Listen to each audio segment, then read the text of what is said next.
Une grande chirurgienne nommée Lucie quitta ses terres pour s'installer à Paris.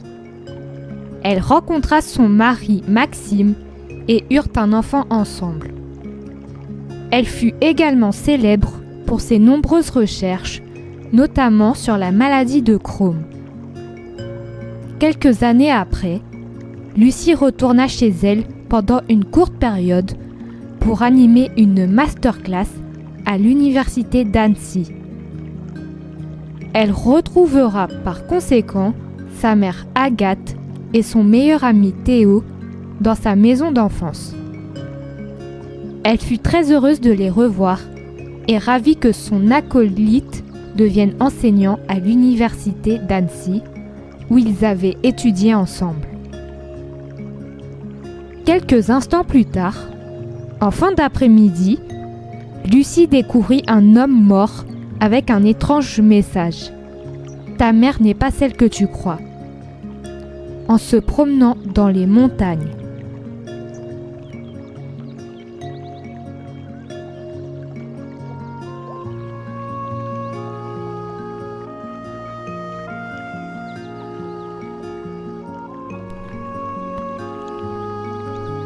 Après sa découverte et avoir appelé la police, Lucie fut interrogée par les capitaines Romain et Maya.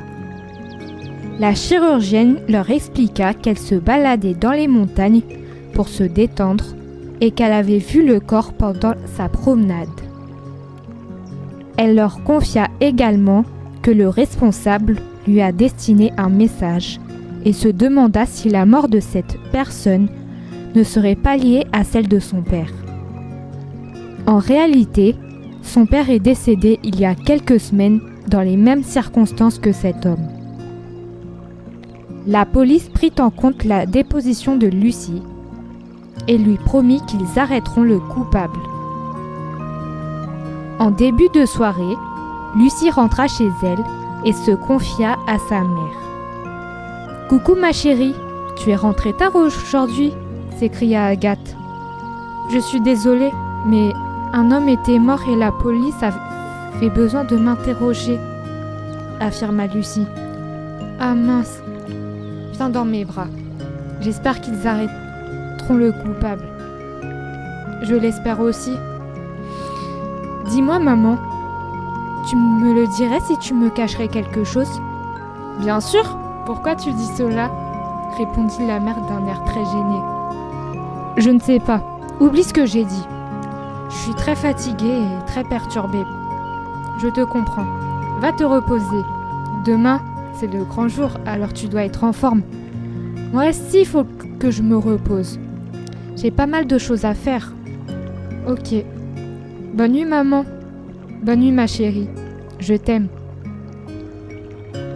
Agathe alla se coucher en laissant sa fille dans le doute. Le lendemain, ce fut le grand jour pour Lucie, car elle retourna à l'université pour son premier jour de masterclass. De nombreux bons souvenirs remontèrent à la surface, notamment la remise de son diplôme ou bien les moments passés avec Théo.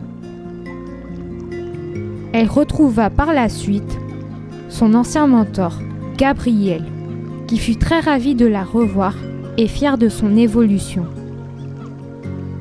Une fois sa première journée de masterclass terminée, et qui fut un succès, Lucie rejoint son meilleur ami dans la salle de repos et en profita pour lui confier ses doutes sur sa mère. Ce dernier la rassura et fut prêt à l'aider pour découvrir le secret de sa mère. Alors qu'ils furent sur le point de rentrer chez eux, plusieurs étudiants se réunissèrent dans les jardins de l'université. Ils allèrent les rejoindre et Lucie fonda en larmes en voyant sa mère morte dans les mêmes conditions que son père et de l'homme d'hier. Le lendemain matin, Lucie resta chez elle pendant quelques jours et voulut reprendre sa masterclass dans quelques jours. En effet, elle fut très chamboulée d'avoir perdu sa mère. Malgré le soutien de Théo, elle eut l'impression d'être orpheline. D'ailleurs, elle reçut la visite de Gabriel qui lui accorda ses condoléances.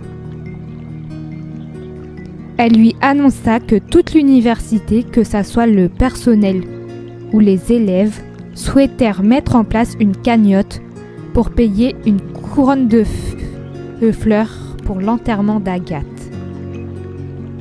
La professeure lui proposa également de s'occuper des préparatifs des obsèques afin de la soulager.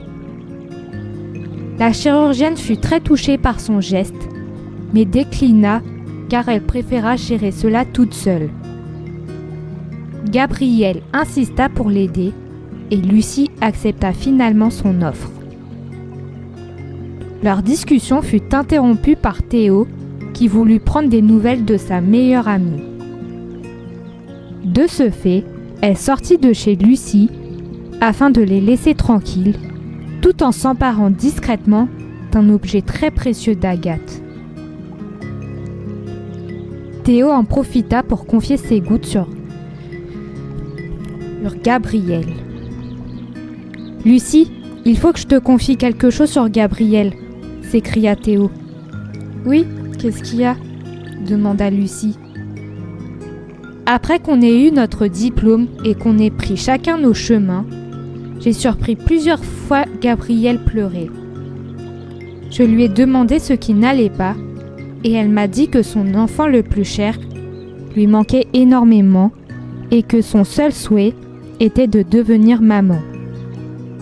Or, elle n'avait pas pu car quelqu'un l'en a empêchée. Attends, ne me dis pas que tu crois que notre ancienne professeure serait responsable de tous ces meurtres ? Elle ne ferait jamais ça. Et elle était très peinée pour moi tout à l'heure. Elle m'a même proposé son aide pour les obsèques. Je ne sais pas, mais tu devrais te méfier. Un coup de folie et tout peut partir en vrille, n'est-ce pas ? Si tu le dis. En tout cas, je te remercie pour ta visite. Je t'en prie, prends soin de toi.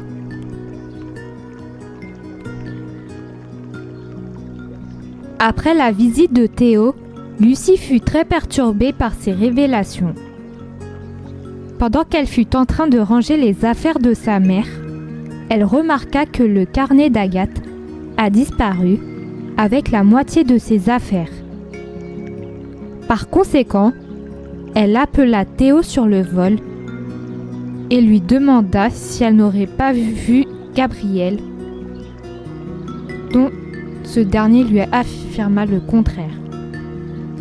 Ils décidèrent ainsi de prévenir la police du vol des objets d'Agathe et signaler la disparition de leur ancien mentor. Quelques jours plus tard, alors que Lucie et Théo se promenèrent près du lac d'Annecy, Gabriel fit son apparition devant eux et pointa son arme sur le jeune homme. Lucie lui demanda des explications. « Qu'est-ce que vous faites, Gabriel ?» demanda Lucie. « Ton meilleur ami est un poids pour toi. Je ne veux pas qu'il t'arrive du mal, ma chérie, » répondit Gabriel. « Comment ça ? Je suis ta mère biologique et cette foutue Agathe a pris mon bébé. Ce n'est pas possible. Ma mère, ce n'est pas vous. Pourtant si. Ta soi-disant mère s'était occupée de mon accouchement à l'époque et a déclaré auprès de ses collègues que j'étais inapte à m'occuper d'un enfant. Alors, ils l'ont placée à l'ASE et Agathe a pris sa garde car elle n'avait pas d'enfant à l'époque. Cet enfant, c'était toi, Lucie. Alors c'est pour ça que vous avez tué mes parents. Vous voulez vous venger, n'est-ce pas ? Je l'ai fait pour toi, ma chérie. Je ne voulais pas que quelqu'un te fasse du mal. Arrêtez ! Vous n'êtes pas ma mère. Je vais vous faire payer pour tout ce que vous avez fait à mes parents. J'accomplis tout simplement le rôle d'une mère, protéger son enfant. Pour cela, je dois tuer cet homme. Alors que la professeure s'apprêta à tirer sur Théo, la police intervint à temps et arrêta la professeure grâce à Maya qui lui tira une balle à la jambe afin de l'intercepter. Ce fut la fin du cauchemar pour Théo et Lucie en pleurs.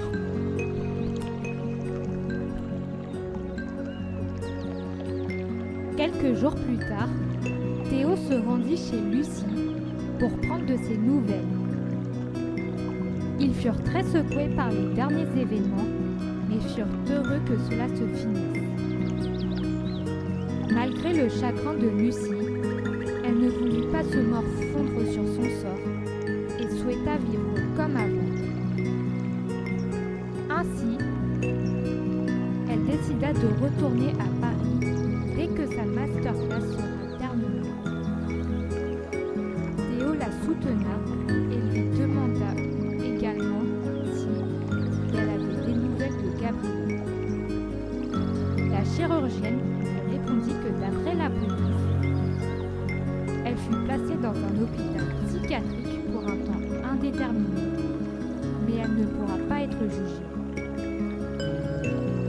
Elle rajouta qu'elle ne souhaita plus la voir car elle ne pourra pas lui pardonner ses actes.